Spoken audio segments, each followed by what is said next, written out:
It's time to get real. It's time to get raw. It's time to look ourselves in the mirror and come to the resolve that this version of ourself is not going to carry us in the stretch. I've been this version of myself long enough that if I don't change, if I don't do something about this, then I'm going to find myself bankrupt. Having that faith, that vulnerability to just see things that are hard to see. You got to get comfortable being uncomfortable. So can you handle the truth? It's a question. And if you can't, then if you see that, then you can say, well, if I'm going to change, I'm going to have to figure out how to deal with that discomfort until the point that I can see what I need to see, then I can change it. So it's the persistence of continuing to do something until you can do it. Can't is not an option. It's either I will or I won't. I can, I know I can, but I will or I won't, you know, and that's the thing. And in some cases, you may try your hardest and you just don't win, or you don't pass a test, or you don't succeed. That's part of life.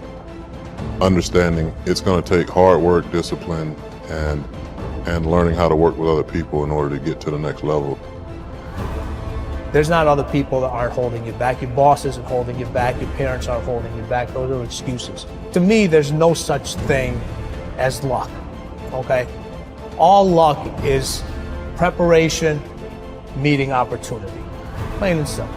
Once I realized that I could get better at anything, it dawned on me that how I spend my time is a spiritual consideration.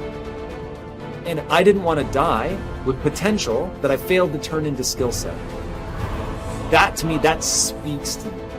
How much of my potential can I actually turn into skill set and get good at this stuff and push and grow and improve? Like, that to me is just this incredibly intoxicating thing. And waking up every morning with a desire to adapt, with a desire to change. Stand out today. Be different. Become something different. Stop lying to yourself and stand up and become something with worth, something with more than you've ever been. Your goals that you set for yourself, that's your power. Your ambition is your power. It's about how hard you can get hit and keep moving forward. How much you can take and keep moving forward. You have to electrify and get all the things that are necessary within you to start doing the things that you need to do. So when the time comes, you can kick down that door and move towards the possibilities of being the best of who you really are.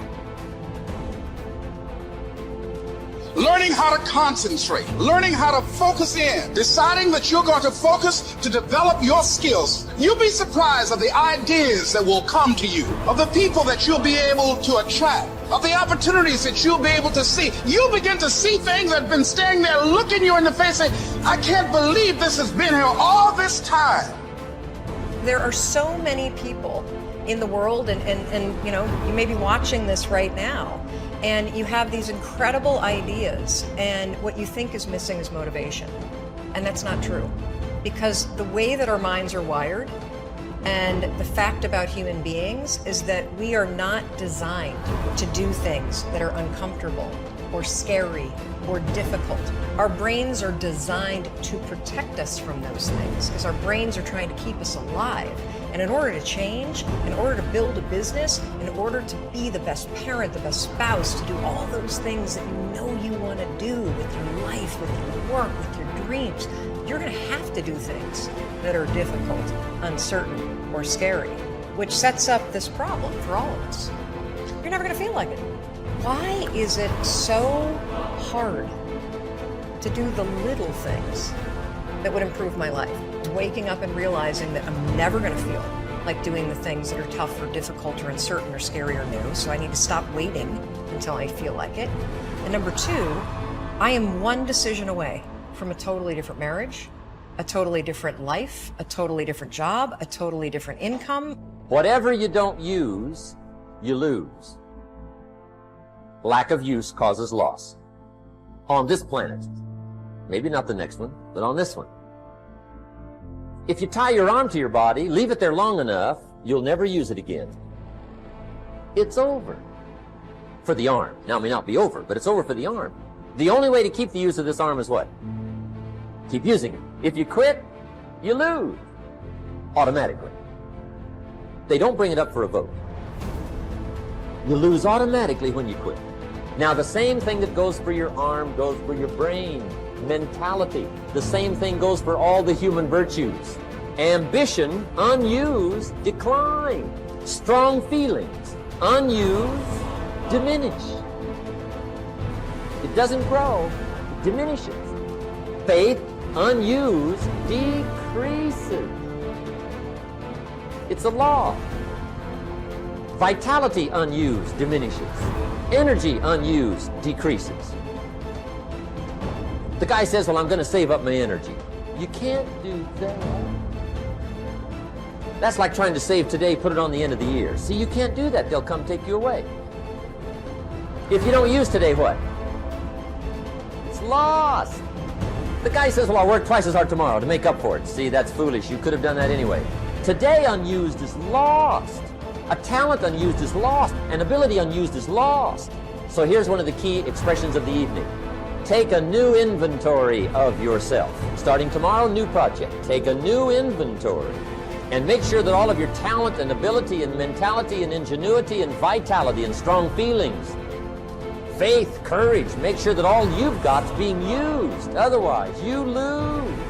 Resolve to focus on the solution and what can be done now, rather than on what happened and who's to blame. Think in terms of the action you can take to resolve the situation, rather than what went wrong and who is to blame. To remain optimistic, look for the good in every situation. When you look for something good, you will always find something good. Furthermore, while you're looking for something good, because your conscious mind can hold only one thought at a time, you will automatically become positive, optimistic, and back in full control. Seek the valuable lesson in every problem or difficulty. Every setback you face contains one or more lessons that have been sent to you to help you be more successful in the future. The difference between successes and failures is simple. Failures feel sorry for themselves when things go wrong, whereas successful people look for the valuable lesson they can learn that will help them in the future. Normal Vincent Peale used to say, when God wants to send you a gift, he wraps it up in a problem. The bigger the gift that God wants to send you, the bigger the problem he wraps it up in. Instead of concentrating on the problem, look for the gift. Wonderfully enough, you will always find it. What's more, sometimes the gift or valuable lesson can be of far greater value than the cost of the problem itself. Sometimes one lesson that you learn in dealing with a problem can be the key to your long-term success. As Napoleon Hill wrote, within every problem or obstacle lays the seed of an equal or greater opportunity or benefit. Your job is to find it. Continually think of yourself as a strong, powerful, resolute person in the face of adversity. In World War, a British general was described by his superiors. There he stands like an iron peg driven into the frozen ground, immovable. Let this be an accurate description of you whenever you face difficulties or problems of any kind. Resolve to stand like an iron peg driven into the frozen ground. When you resolve in advance that you will never give up, your success is virtually guaranteed. In the final analysis, nothing can really stop you but yourself. In life, it doesn't matter how many times you get knocked down. All that matters is how many times you get back up. If you continue to get back up and press onward, you must eventually reach your goal. Each time you exert yourself, disciplined to persist in the face of adversity, you also increase your self-esteem and self-confidence. Then, as your self-esteem increases, you feel stronger, more powerful, and more unstoppable. When you feel better and stronger, you become more capable of persisting the next time, and then the time after that. By disciplining yourself to persist in the face of all adversity, you put your life onto an upward spiral of self-esteem, self-discipline, and persistence, until you eventually become like a force of nature. I think the best way to prove your value is to work, is to learn, is to absorb, to be a sponge. You always want to outwork your potential. You know, as hard as you believe you can work harder than that. And that's what I tried to do when I first came in the league. But, you know, basketball is such a direct competition sport. And me coming in at 17, I hated when, like, my teammates would say, you know, I get hit with an elbow, right? Shaq would hit me with an elbow in practice. I always had that extra chip on my shoulder. So, like, every day in practice for me was really trying to annihilate everybody that I was playing against. I wanted to prove you don't need to babysit me. And so it's always that competitive nature, the work ethic, and curiosity. My philosophy was a very simple one. Rudy was one of my favorite films growing up. After watching that film, I come to understand if I could work that hard, what would my career be? And I made a promise to myself from that day that I was going to work that hard every single day so that when I do retire, I have no regrets. And that was the most important thing for me, is to leave no stone unturned, get better every single day. And if I lived that way, then over time, you know, I'd have something that was beautiful. But that was my philosophy. It seems like a pretty simple one, but you know, if you live your life to just get better every single day, you do that for 20 years, I mean, what do you have?